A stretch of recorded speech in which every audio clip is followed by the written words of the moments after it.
Donald Trump faces the defining decision of his presidency: how to end this war in Iran with something that looks like victory. But how does he get there? Is there one more big operation that might unlock this negotiation? Or are we heading for a dangerous stalemate? The Pentagon says it's putting together plans for a short, sharp campaign. A smash and grab raid of Iran's enriched uranium could be one course of action that is now being planned. We will take you through what that might look like. Stay with us. This is the Security Brief.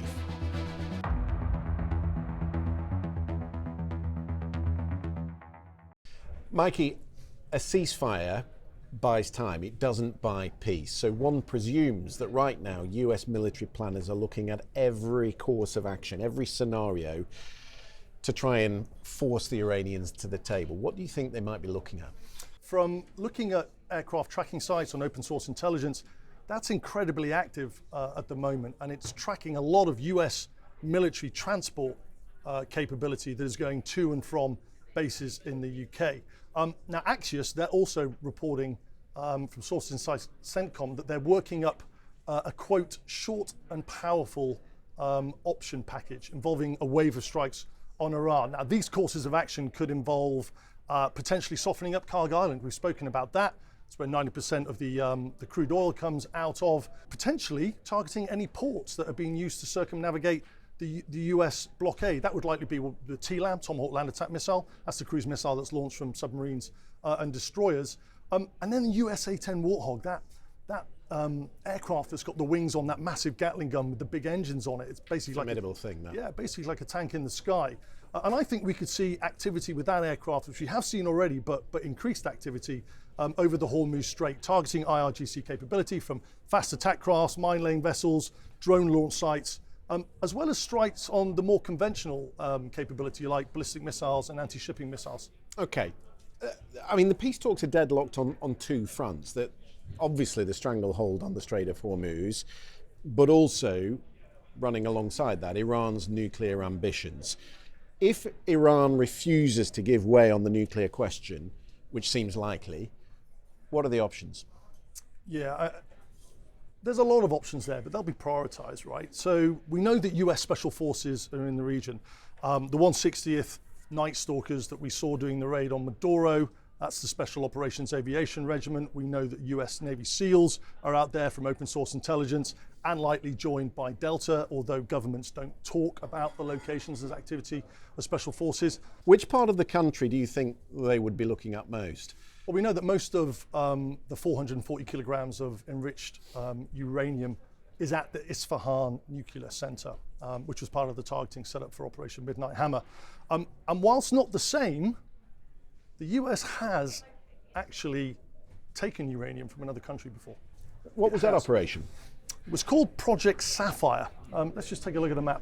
It was a covert operation carried out in 1994 between the US and Kazakhstan and the International Atomic Energy Agency, the IAEA, shortly after the fall of the Soviet Union. The operation was conducted in the east of Kazakhstan at the Ulba metallurgical plant in Oskamen. The US removed 600 kilograms of highly enriched uranium, likely uranium-235, the isotope, and that's enough for around what was estimated to be 20 nuclear bombs. And they were housed in poorly secured warehouses and then relocated to Oak Ridge National Laboratory in Tennessee. And just explain to us how that operation was conducted. So it was a civilian military team. It landed at an airport around 10 kilometers away from the warehouses, and they traveled to the plant before sunrise and left after sunset to avoid public notice. But it was under the guise of a humanitarian mission. I honestly had never heard of that operation, but it really only goes so far when we're talking about Iran, because the enriched uranium in Iran, quite obviously, is not stored in poorly equipped, poorly defended warehouses. It's underground. It's heavily fortified. It's defended by a regime that knows the Americans are coming. So this is quite different. Yeah, Project Sapphire. There are a lot of significant differences, but Project Sapphire is what we call a permissive environment. So there's no immediate threat, if you like, from local or enemy forces or air defense capability.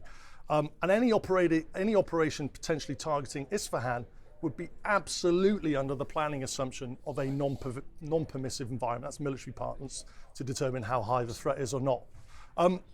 So you have a hugely complicating factor, as you say, also of the enriched uranium being underground. And then an added complexity of it potentially being buried underground. And it's also supposed to be... As a result of the bombing, so there's no way in, no way out. As a result of Operation Midnight Hammer, so they're going to have to look at that. And then one of 3 possible locations. And we did hear Hegseth, the Secretary of Defense, yesterday at the hearings, actually said in those hearings that they do have eyes on those facilities 24/7. Right, and how would you even start to consider that, an operation of that magnitude? Yeah, military parlance, we call this a CONOP, a concept of operations. And a CONOP basically concisely expresses what the JFC, the Joint Force Commander, intends to accomplish and how it will be done using all available assets to that Joint Force Commander. Okay, well, let's get into this a little bit deeper and bring in our newest feature here on the Security Brief, the Intel board. So, as you can see, we've brought up the map and we're going to focus in greater depth, Mikey, on those areas of the country that will come into focus. Yeah, so I want to take the viewers through where Isfahan is first. Here's Isfahan. It's about 450 kilometers east of the Iraqi border in red here that runs down into the Persian Gulf. And it's also equidistant from the Iraqi border to Tehran. So again, about 450 kilometers south. Now, if we can zoom in, this is now taking us into what's called the Isfahan Nuclear Technology Center. What's important about this is it's one of 3 nuclear facilities that were actually targeted by the Iranians in Operation Midnight Hammer in 2025. And if you remember, there were B-2 stealth bombers that launched all the way from the United States on a 2-way mission to drop the massive ordnance penetrator, that 30,000-pound bomb that could target facilities deep underground, not just at Isfahan, but at Fordow and Natanz. And I think what's also important as well is that in order to facilitate that mission, so those B-2 bombers being able to get over the targets without any air defense threat, there will have been surface-to-air missile systems around these facilities. And when we zoom out, we can see the terrain, that they would have to been softened up in the first place by US airstrike assets before those B-2s came in. Can we focus on an area of the map that we've talked about in a previous episode where these 2 US C-130s were destroyed on the ground by the US forces? Yeah, so if you can just stick a pin on the Isfahan nuclear facility, please. Yeah, that distance is around 40 kilometers. You've got this huge ridgeline here. This was an airstrip where 2 US C-130s were landed. And the Pentagon say that they were there to facilitate the F-15E shoot down. So basically the weapons systems operator, the rear crew guy or girl. So this is the runway. Yeah, was basically, it was under the guise of that rescue. Now, this is the bomb damage assessment for the 2 C-130s that actually were blown up. Now, the US say that the 2 C-130s, when they landed there, they went into softened ground and they couldn't get out.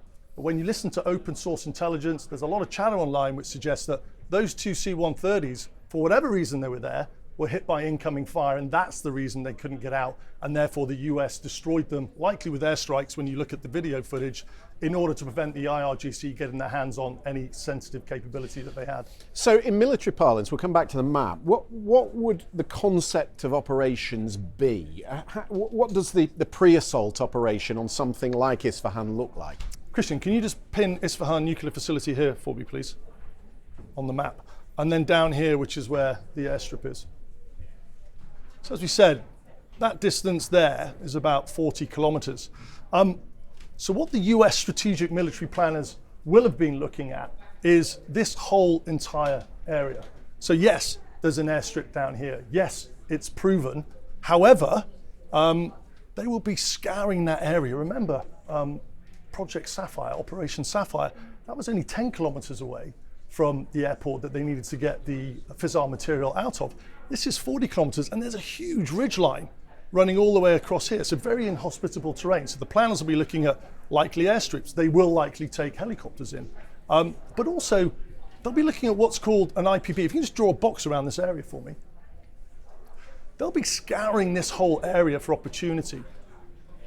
This is called an IPB, Intelligence Preparation of the Battle Space. And there will be a number of individuals involved, from intelligence to operations to planning, force protection. And what they'll be doing is they'll be scouring the whole area to look at likely infiltration or exfiltration routes. They'll be looking at potential air threats. So we've talked about surface-to-air missile systems that would be taken out, but there's also these manpads as well that we spoke about in terms of the threat, the shoulder-launched missile. They can pop up anywhere. So this whole box will be an area of interest when determining any course of action. And presumably they'd have to soften that up just the same way as they softened up Isfahan during Midnight Hammer. Yeah, 100%. I mean, the heli assault force, or however they decide to go in and secure, that will need a lot of pre-op work, and that pre-op work will be likely through MQ-9 Reaper drones. We know that there's been over 20 shot down over Iran, but they're a critical asset when it comes to the imagery on all of this. So they'll be scouring that area on what's called pattern of life, maybe the RQ-170, which is the stealth drone that we saw over Venezuela. That'll be two key assets, and what that imagery and that intelligence will allow them to do is feed that back to the pre-strike packages that will come in, and they'll neutralize anything that there might be a threat to the main effort. And you talk about the Reapers, but quite obviously there are other strike assets out there. Yeah, there are, likely F-15s. We've seen a lot of coverage of those F-15s from Lakenheath operating in theatre. They can go longer distances, and they've got a significantly heavier payload. And they would be conducting the strikes on the intelligence that those drones that we were talking about had picked up through that intelligence preparation of the battle space. Exactly, yeah. Wouldn't just be F-15s, it could be the F-18 Hornets off the carrier, which do a similar job, air to ground, but also in conjunction off the carrier as well, using the F-18 Growlers. They provide the suppression of enemy air defense. An operation like this is not just about airstrikes, it's about putting boots on the ground. No, absolutely no way you can even go close to a mission like this without putting boots on the ground. So the next bit that we'll talk about is what's called the infill, the infiltration. I don't think it's highly unlikely it would be a C-5 like we saw in Project Sapphire. That's the huge aircraft. Likely to be either a C-17, which is significantly smaller, or a Charlie 130. We saw the two that were in on the strip. That's even smaller than the C-17. But what the C-17 and the C-130s do, going back to that box where they're looking at options, it gives them greater options when it comes to putting aircraft on the ground and the type of airstrips that they can actually use. So not the biggest birds, the slightly smaller ones operating in a sort of relay fashion, taking it out, is how you envisage it. Yeah, so no, not taking it out. Those aircraft would go in and they would put the boots on the ground. Oh, I see. Okay. So we're talking about 82nd Air. We're talking about 82nd Airborne. They would likely be used for force protection. So when Isfahan is secured, and then you're going to have a mix of Navy SEALs, probably Delta Force, doing any heli assaults that are required. So that initial objective of seizing Isfahan will be likely Special Forces, and then force protection of 82nd Airborne that would come in. So you just said once Isfahan is secured, what happens at that point? So you're then going to need to bring in helicopter activity. You're going to want to have air mobility of those forces on the ground. And then obviously the other specialist equipment like bulldozers and rebel clearing machinery. I mean, there will be intelligence that the US have to show the state of Isfahan after Operation Midnight Hammer, but they're going to have to go in and they're going to have to recce that. Yeah, and because I'm assuming that one of the secondary objectives here is not only to remove the enriched uranium, it is also to destroy the centrifuges and the equipment that is within those tunnels. Yeah, and before that happens, the recce will need to take place. It will need to identify the exact location of that 440 kilograms, or if it's split up around 3 locations.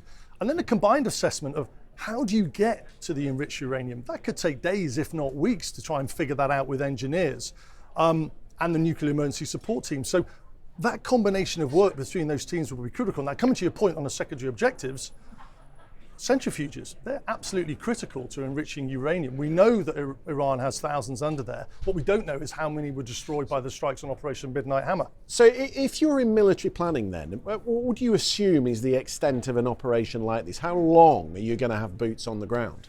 Yeah, I mean, we saw Project Sapphire was 4 weeks in a permissive environment. In a non-permissive environment, we're looking at weeks, if not months. This course of action is a completely whole other ball game